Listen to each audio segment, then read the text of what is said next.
Alright, let's break this down. Like we're about to kick open the door to a new world. And trust me, this is where the real power lies. We're talking about manipulating the mind, but in the most empowered, transformative way. It's about shifting, bending, and rewriting narratives in ways that completely reset people's minds. Here's the deal. People, they're like TV channels. You've got the trauma channel, the stress channel, and the oh my god, my life is falling apart channel. These channels get stuck on repeat, because that is how the mind tries to protect itself. But guess what? You've got the remote, and you can change the channel whenever you want. First things first, people who zone out, dissociate, or mentally check out, they're often trying to escape something painful or traumatic.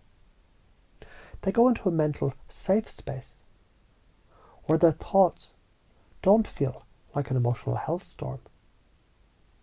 But this is where we can do some sleight of mouth.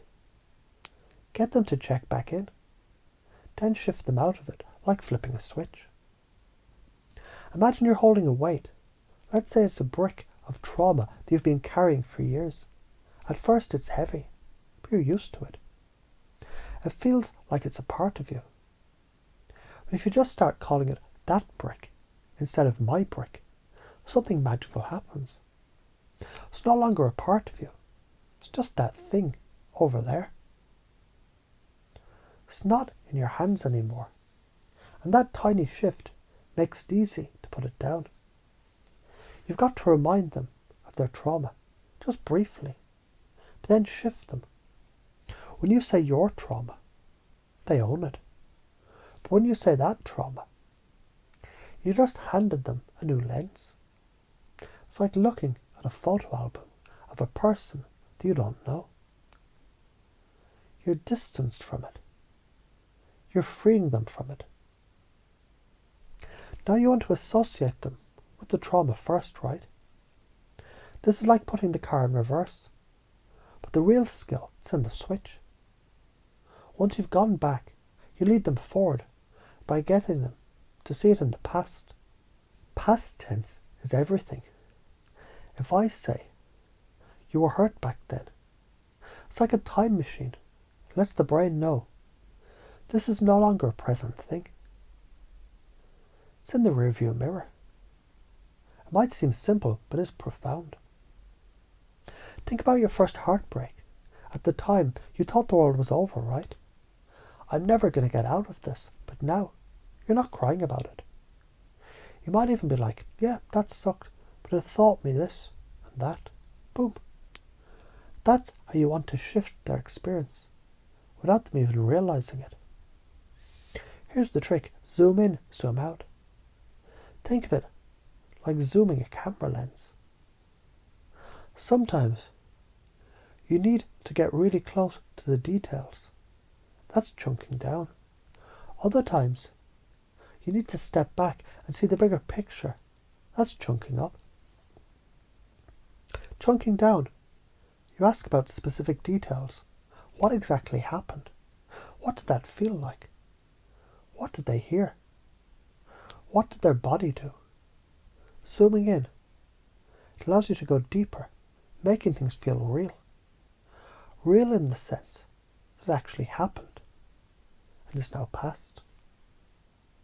Chunking up, then you need them to start seeing the event. It isn't the end of the world. You ask about bigger concepts. What did they learn? How did this grow them? What did it teach them about themselves or life in general? You're getting them to step out of the pain and into the higher perspective.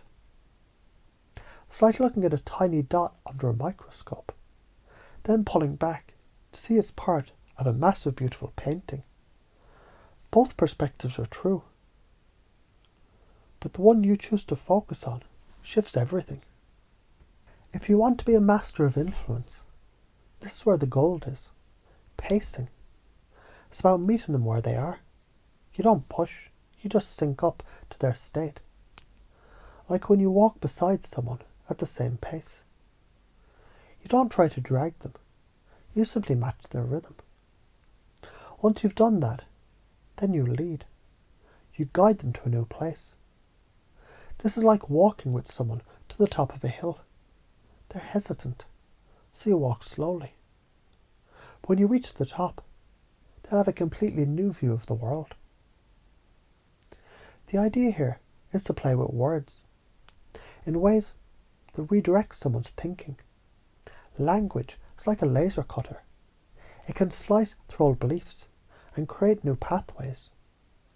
Sleight of mouth is about reframing a person's perception of something so they see it in a totally different light. Let's say someone says, "I'm always going to be a mess." You could say, "Well, if you're a mess now, what if you're actually just rearranging things inside to become something even better? What if it's just a preparation for the next level of you?" Boom, new perspective, and just like that, the old limiting belief doesn't have a leg to stand on. Here's the breakdown of the neurology. Your brain, it's a pattern-making machine. It forms neural connections based on what it believes to be true. Trauma creates certain neural patterns. Reassociating the trauma, shifting from my trauma to that trauma. It reforms those connections. Neuroplasticity kicks in and the brain rewires itself for a new experience. So you're essentially reprogramming their neurology. Crazy, right? You're shifting the way the brain fires, helping them unfreeze the old stuck parts and replacing them with new powerful associations. Look, you're going to feel a little fear and resistance. That's just your old programming, trying to keep you safe in the comfort zone. But staying in the comfort zone, it's a silent killer. You've got to step out. The truth is, not doing this is far more dangerous than any fear that you might feel. You're growing and shifting.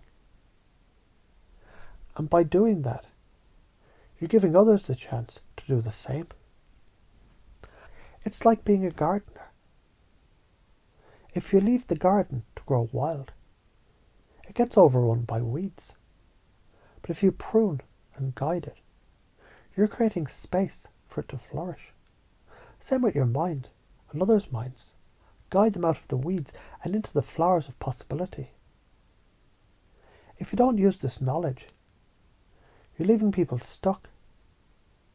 You're letting their trauma control their story. You're letting them stay on autopilot, trapped in their own programming. That's the karma that you're dealing with, the fallout of inaction.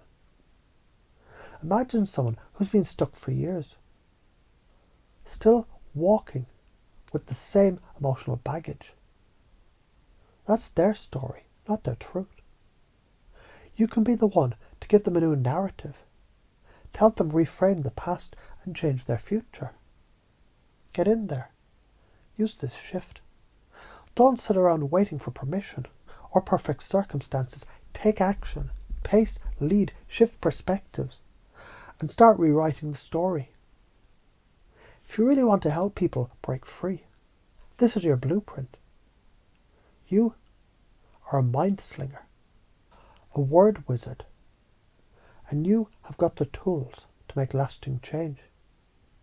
Are you ready to start making real change? Use your words. Watch the world bend to your will.